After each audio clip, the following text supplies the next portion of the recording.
Well, hello, beautiful ones out there. So, in this message, I'm just sharing with people out there that really get confused on what they hear, what they believe is God, or what they believe is themselves or the enemy. And you've been really trying to learn to hear God's voice. This message is for you. One of the things that you need to do is really be active in trying to determine what voice is God and what is not.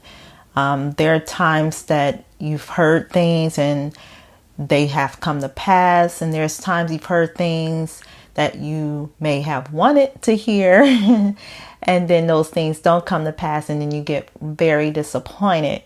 So what you do in this season, you really try your best to put yourself in a position to kind of see if you're hearing from God or not. Here are some tips to do that. Number one, God doesn't speak loudly to you. He can, it depends on the situation. But most of the time, he initially speaks to you through that still small voice. A lot of us ignore that still small voice.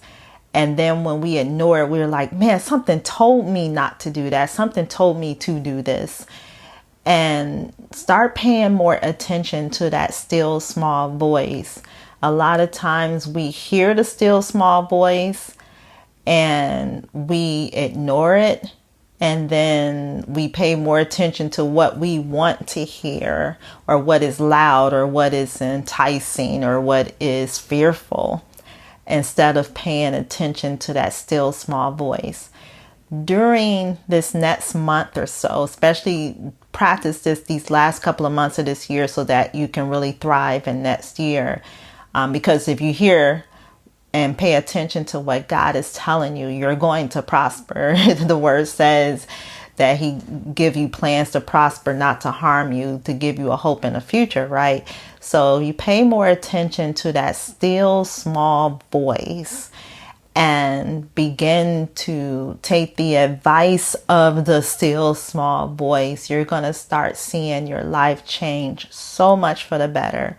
Listen to that still small voice, even when that still small voice is not what you want to hear. Because here's the thing. We want what we want, but God knows what's best for us. And he also knows what's not best for us. What we may think is best for us may be very appealing, but God can see how you receiving what you want can destroy not only your life, but your destiny, your purpose in life. Okay. So with that being said, use these next couple of months to really do your part in trying to pay more attention to that still small voice, which is God's voice. You all be blessed.